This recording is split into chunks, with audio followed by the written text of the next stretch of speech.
Hello everyone, it's your host, Video Game Fan 2134, aka the Video Game Fan, but you can call me by my new avatar name, Numbers. Much less of a mouthful, I know.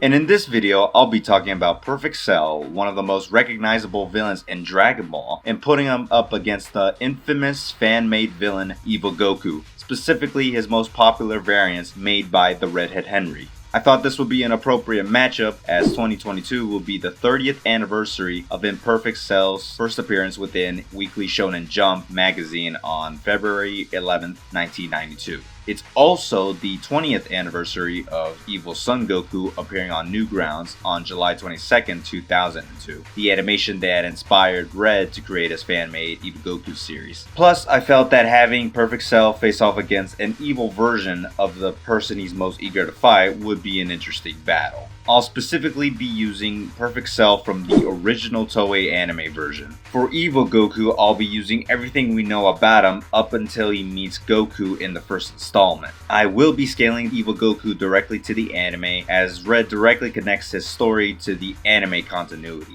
Examples of this connection are the appearance of Pikkon and Frieza in Hell, Super Kaioken, and GT, which Toriyama said to be an official continuation to the Z anime, but a side story to the original manga, which is acknowledged to have occurred later in the Goku Versus series. As to how this what-if scenario could have occurred, we can say that when Evil Goku came through the portal that teleported him to Goku's universe, he appears close to Perfect Cell's location, not Goku's, and fights. The first round will be Evil Goku versus Perfect Cell, then the second round will be Evil Goku versus Super Perfect Cell, and round 3 it'll be a composite version of Evil Goku versus Super Perfect Cell by including the demo and remastered versions onto Evil Goku's stats. As a bonus fourth round, I'll include a post first installment Evil Goku versus Super Perfect Cell, which honestly is not necessary, but for those who want to know the outcome, I'll briefly talk about it at the end. With all that established, let's get started. First, let's talk about strength, which will equate to their attack potency, strike power, and durability, starting with Perfect Cell. During Imperfect Cell's first battle, he was outclassed by the recent fuse with Kami Piccolo, while weighted even when he absorbed some of Piccolo's power. Later, Imperfect Cell gains an amp by absorbing many thousands of humans, now surpassing Piccolo and Android 17 when both have surpassed First Form Frieza. For those who don't know, one of Frieza's memorable feats is destroying planet Vegeta that was 10 times Earth's gravity. When downplayed to be the same size as Earth, it places Frieza to at least 10 to the 37 joules of energy or dwarf star level of power. Stronger gravity requires more energy to negate the gravitational pull of a planet. However, an accurate calculation is to give the planet 10 times the diameter of Earth, since if it wasn't bigger, planet Vegeta's density due to this gravity would essentially sink every infrastructure to its core, when clearly that's not how it's depicted throughout the entire series. When redoing the calc based on its new diameter, Frieza's Death Ball feat would reach 10 to the 43 joules of energy or large star level of power in first form. This wouldn't be inconsistent, as we saw how First Form Frieza can casually one-shot King Vegeta. With a power level of at least 10,000, if not higher, King Vegeta can also destroy several planets with the wave of his hand, which ended up being calced at Dwarf Star level. Even if we use First Form Frieza's power level as a low-balled multiplier compared to King Vegeta's power level, this will still easily place him at star level regardless. Not to mention that both characters perform their feats ultra casually. If First Form Frieza is already this strong, he reaches solar system level when using his final form power level as a multiplier onto his first form. And yet this feat gets outclassed afterward. Perhaps his best feat was the destruction of planet Namek, which was capable of causing the debris of the planet to be flung across an entire galaxy. This can also be calced to reach solar system level, and before anyone tries to argue it is an outlier, no it's not. For one, there is no evidence to suggest that it's required for characters to make a planet unstable first to destroy it, specifically by targeting the core to be planet level, especially when I already brought up King Vegeta's feat as an example.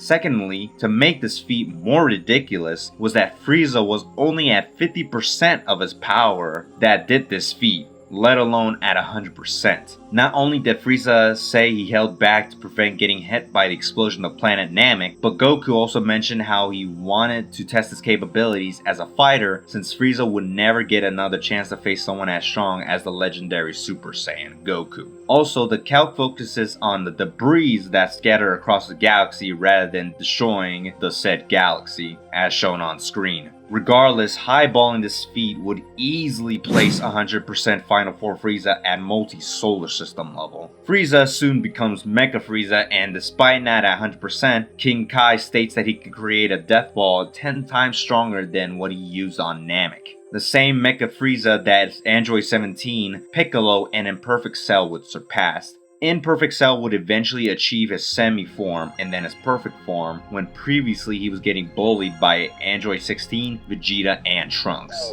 To go further in depth about how massively strong Perfect Cell is by this point, we must also talk about Super Saiyan grade scaling. Going back a bit, Vegeta would eventually achieve Super Saiyan, rivaling if not potentially surpassing Goku, who trained for 3 years when before his training killed Mecha Frieza and King Cold in the original timeline. Then, Vegeta trained for a year in the time chamber, achieving grade 2 that increases both power and speed, making it superior to the 50 times multiplier of grade 1. Super Vegeta will get surpassed by grade 3 Trunks, which the form gives Trunks a 10 times increase in power on top of grade 2. However, while Perfect Cell said that grade 3 Trunks' power is above his, Cell was lying, as he only used his full power against Super Saiyan 2 Gohan. Goku and even Korin were uncertain about the full depths of his power, despite Korin having felt the clash of Trunks and Cell. Not to mention, Perfect Cell can mimic the same increase in power if he wanted to. He even withstood direct hits from grade 3 Trunks, but was not shown to be severely damaged by his level of power. Even the likes of full power Super Saiyan Goku stood no chance against Perfect Cell, having to give up the match when Perfect Cell allowing Goku to use a Senzu Bean to make their battle more exciting. Cell did give some credit to Trunks and Vegeta, having gotten stronger since the 10 days of prep, although Perfect Cell still viewed them as inferior compared to Goku's battle power. Goku also states to Vegeta that he's stronger than him in grade 4, even though Vegeta has access to grade 2, to which Vegeta also concedes about how Goku eclipses his level at the time. Several guides support the idea of grade 4 rivaling the grade 3 multiplier, let alone grade 2. This is also why Goku put all his trust towards Gohan and not Vegeta or Trunks. Not to mention that Trunks and Vegeta trained much more seriously than Goku, but Vegeta still admitted that he would stand no better compared to Goku. Perfect Cell would only get outclassed by Super Saiyan 2 Gohan. Only after Perfect Cell's self-destruction, he obtained a massive Zenkai now known as Super Perfect Cell. Even when based on manga scaling, Super Perfect Cell claims to be capable of destroying the entire solar system, even compared to that of Super Saiyan 2 Teen Gohan's power, if not potentially surpassed it. Essentially, Super Perfect Cell would be well over 1,000 times stronger than Final Form 100% Frieza within the manga continuity, even higher for anime continuity, just based on the gap in destructive capacity from star level to solar system level downplayed.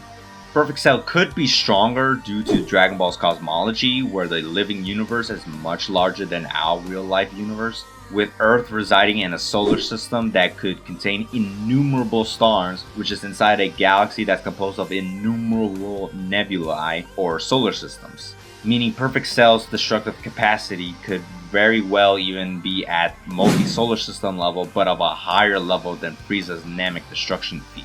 Whether you believe the cosmology of Dragon Ball is exaggerated, we know that lowballed, Perfect Cell is at least a large star plus level. Consistently, Perfect Cell's mid-ball places him at solar system level for his anime counterpart in his perfect form and super perfect form. While high-balled, he could reach multi-solar system level, possibly nigh galaxy level.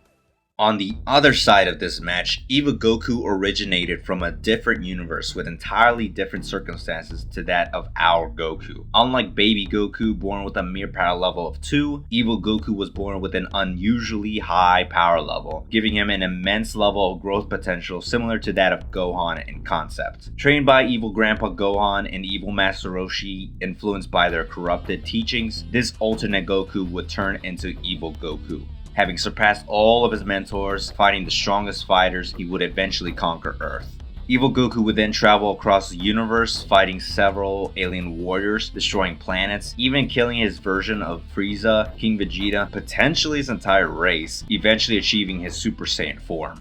When Evil Goku arrives in Goku's universe and faces him, Goku states that he never felt a power like this before. This statement is a bit contentious, however. You could imply that Goku was saying that Evil Goku's power surpasses that of Perfect Cell, as timeline-wise Goku would have already met Perfect Cell by now. However, Goku wasn't sure of the full extent of his power to begin with. The second interpretation is that Goku was referring to his ki. Every person has a unique ki output, with Evil Goku having a foreign energy signature that Goku would have never felt before since Evil Goku is not from his universe. Evil Goku has high durability, able to withstand direct attacks from Grade 4 Goku, Trunks' Sword Slash, a Big Bang attack from Vegeta, and a Kamehameha from Goku to no avail. Vegeta and Goku even double teamed Evil Goku, but were still outclassed by speed and power. Evil Goku does get caught off guard by Piccolo, only to get defeated quickly, while Goku was able to stun him from their second Kamehameha clash, having to create a spirit bond that put Evil Goku down for good. However, Evil Goku survived the attack, but was put in a coma for 5 years and was severely injured. One contentious detail is that Vegeta and Trunks questionably only use Grade 1 Super Saiyan and not their other higher grade forms. This makes his feat less impressive compared to Cell. However, for the sake of highballing Evil Goku's feats, we can assume that they were using their higher forms. Sprite limitations likely made it difficult to portray Trunks and Vegeta's full capabilities. Despite his loss, it's even more impressive as Evil Goku never achieved any of the Grade Super Saiyan forms, having to bypass the need to obtain them, directly going towards Super Saiyan 2 by the second installment, despite the 4 Saiyans having higher knowledge than Evil Goku. Since Evil Goku easily outmatched Grade 4 Super Saiyan Goku during the days of preparing for the Cell games, Evil Goku would also be on Perfect Cell tier level. In summary, Super Saiyan Evil Goku would be Large Star Plus level downplayed and Solar System level mid-balled. Evil Goku could be even higher if including the lore of Dragon Ball cosmology, also placing Super Saiyan Evil Goku at multi-solar system level to Night Galaxy level highballed. Onto speed, both characters would essentially rival, if not surpass, Goku's best speed feat. After the Cell arc within the anime, Goku would go to the other world, eventually meeting Pikkon. Goku finds out that Cell and Frieza are causing trouble down in Hell. Goku and Pikkon travel from Grand Kai's planet to Hell within seconds in base form. To downplay the distance, we'll say that Goku and Pikkon traveled only half the diameter of the observable universe since the other world is larger than Heaven. For the duration, it took an entire day to reach Hell as a severe downplay, putting Goku at over 17 trillion times faster than light in base form. Of course, there are other forms to determine Goku's speed. There's a calc that determined the size of the other world using the volume of a sphere formula to find its radius by comparing it to the diameter of Heaven. We still downplay it to be at least the size of our observable universe. Through this, we figure out that the other world can contain at least 172 heavens while being 7 times the diameter of Heaven. Another calc tries to determine the size of the other world through a different method. Despite Heaven's massive size, it's not visible by the naked eye from King Kai's planet or on Snake Way. In comparison, it was determined that the Earth can still be seen at around 14 billion kilometers away by the human eye. Using this method to determine the distance to see Earth, we can figure out the distance required to see Heaven. If Heaven has the radius of the observable universe, it would make the other world's radius over 1 million times larger than our reality, let alone the whole macrocosm. It gets more insane as this calc was a conservative lowball for the size of heaven when recent studies done by astrophysicists have determined that our real-life universe is at least 250 times larger than the observable universe. Also, according to the theory of cosmic inflation by Alan Guth, it's proposed that the actual size of our universe can be 150 sextillion times bigger than the observable universe. Guides imply that the living universe, if not the macrocosm of Dragon Ball, is infinite in size. Screenplay writer for the DBZ movies and anime episodes Takao Koyama agrees that the universe is at least as big, if not bigger than ours. Overall, these calcs would be consistent with the lore implications about the other world.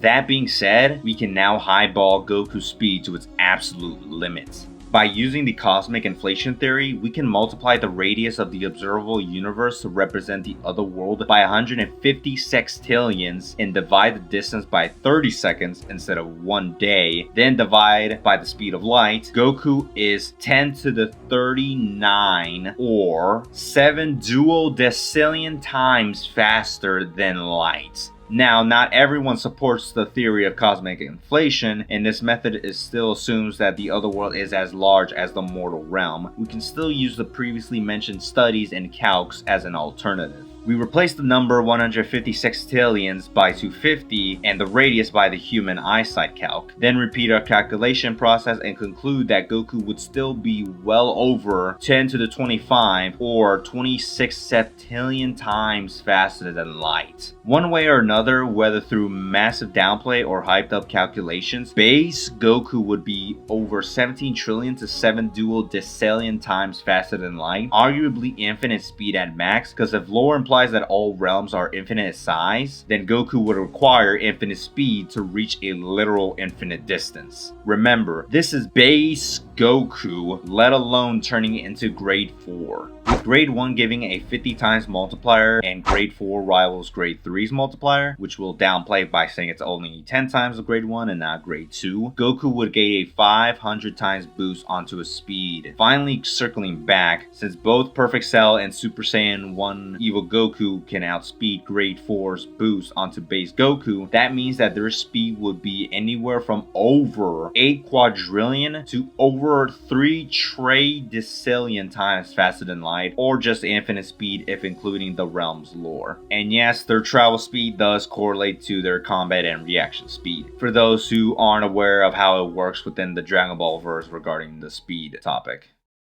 Continuing onto abilities, Evil Goku's skill versatility is heavily lacking. Unlike Anime Goku, Evil Goku can't use Kaioken, Spirit Bomb, or Instant Transmission until very late into his series. He can fly, go Super Saiyan, use Kamehameha, Ki Blast, martial arts, commonly used abilities. Meanwhile, Perfect Cell has access to several techniques through the DNA of the Z Fighters, including Frieza and King Cold. Evil Goku doesn't have any ability in particular that Perfect Cell isn't already capable of performing. On the other hand, Perfect Cell can regenerate on the cellular level, use Solar Flare to blind his opponent temporarily, and can use his multi-form that, unlike Tien, doesn't cap Cell's power by a quarter per copy. Perfect Cell can also create an endless army of Cell Juniors. Cell Juniors' power levels are debatable, as their power is supposedly equal to Vegeta and Trunks. However, Cell Juniors are then compared to Perfect Cell's power as well. The latter might be more accurate because when Cell was trying to trigger Gohan's latent abilities, he commands the Cell Juniors to stop playing around and kill his friends. Despite watching Vegeta damage a Cell Junior, Perfect Cell isn't doubting their ability to follow his demands. Perhaps Perfect Cell's best arsenal is the Spirit Bomb. And Perfect Cell did say he can perform the move if he wants to. Perfect Cell would retain the ability as well. Another skill is his absorption ability. As I mentioned, the Goku Versus series and Toei Anime connects to GT, where Perfect Cell absorbs GT Goku, gaining a massive increase in power until Goku escapes. Perfect Cell will still have access to this ability even if he has already achieved his perfect form after absorbing the androids, at least within the anime continuity. Finally, if Perfect Cell needs more defense, he has access to his barrier, which protects him from any attack. With their abilities listed, it's time to figure out who would win. Based on strength and speed, Perfect Cell and Evil Goku are rivals. Although I'd argue Perfect Cell has a slight edge in terms of consistency, since both are relative, neither would inherently outspeed nor overpower each other. Therefore, we need to compare their other stats to determine who would win. For range, both are capable of planetary area effect attacks. Neither of them would have the edge in that regard. Based on intelligence, both Evil Goku and Perfect Cell are fighting prodigies, being able to predict and outsmart gifted fighters during combat. Although Perfect Cell has a slight edge in regards to combat experience, Evil Goku would never face off against stronger variants of his opponents in his universe compared to Perfect Cell having more knowledge on their capabilities and growth potential since early Dragon Ball. In terms of stamina, Perfect Cell takes it by a landslide. After absorbing Android 17, he obtained his infinite ki generator, gaining limitless ki and stamina, making it extremely difficult for Evil Goku to win a long dragged out battle.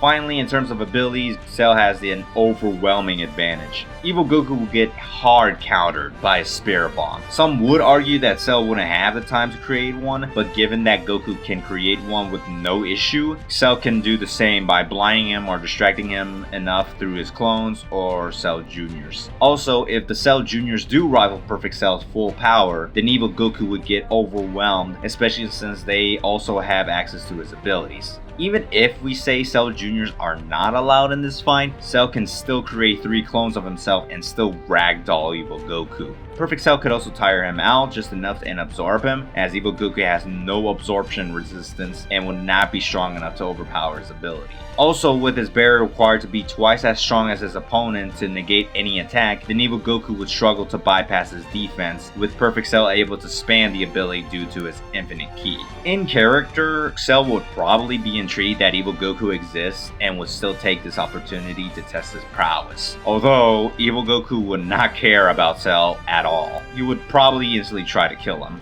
Maybe Evil Goku would take advantage of Cell's arrogance to get a W. However, should Perfect Cell feel overwhelmed, he drops his cocky attitude and directly goes for the kill as well. With Evil Goku's fighting style being very ruthless, relying on overpowering his opponent with brute force, Perfect Cell can pick this up easily. He can be like, "Aight, he kinda strong, he wants to kill me, I ain't gonna be playing around either," and then fight at full capacity, much like how he responded to it in Enrage Go On. Even if Perfect Cell is potentially losing, he does have access to his buff form, increasing his strength. While it does decrease his speed, again there are multiple methods to allow Cell to create a situation where Evil Goku cannot defend himself. Perfect Cell can also self-destruct, the same ability that killed Grade 4 Goku and himself, despite his high level durability. Evil Goku would not likely survive, and even if he somehow did, he'd be severely damaged and suffer from the vacuum of space. Compare that to Cell, who would regenerate, get a power-up, can survive in space, and then kill him, making it a faster GG.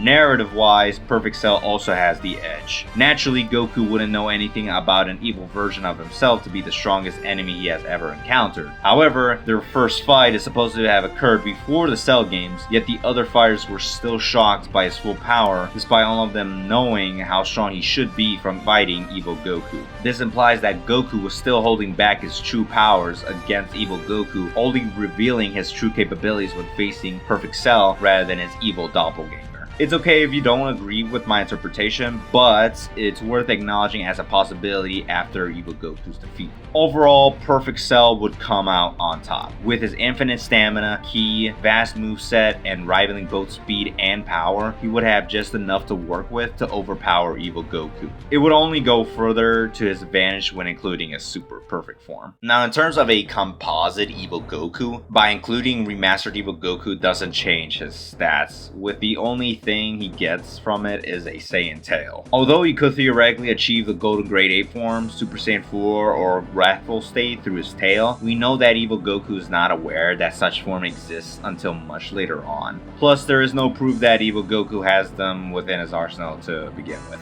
On the other hand, including demo Evil Goku is on a whole other level. Red stated that the demo version was meant to occur after Broly's defeat, but somehow after the Cell games. This is a bit contradictory, as Toriyama did say the movies take place in different dimensions, separate from the anime, with guys implying that the Cell games may have not occurred within the movie's continuity. Although, if you hype up Demo Evil Goku's lore and say it does occur after movie 8, then he can scale to movie 8 Goku. In the film, Goku in base form can damage a heavily suppressed Super Saiyan Broly, causing him to bleed. Broly, as a heavily suppressed Super Saiyan, destroyed all of South Galaxy in seconds. This easily places him at multi-solar system level, potentially higher due to the lore implications of destroying the entire living universe within his lifetime without accessing his full power. Movie 8 Goku then scales even higher due to his grade 4 multiplier.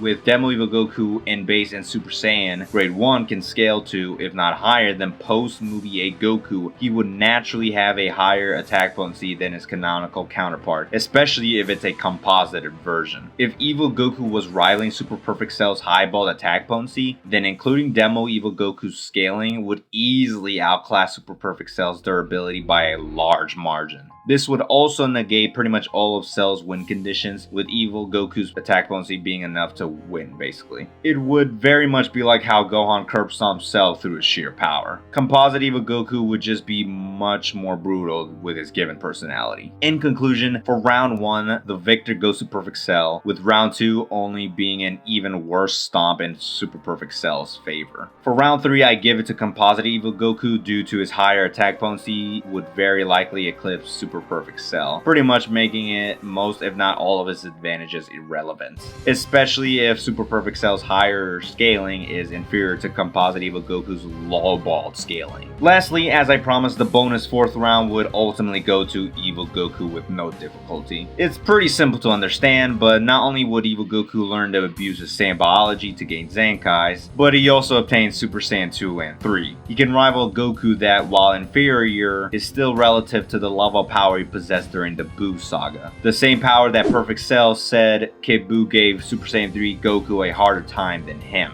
This Super Saiyan 3 Goku can rival a Fat Buu, the same enemy that can fodderize Perfect Cell level characters with zero difficulties. If Evil Goku was already rivaling Perfect Cell's power as a regular Super Saiyan, then giving him forms that multiply his strength and speed would make this a mismatch, basically.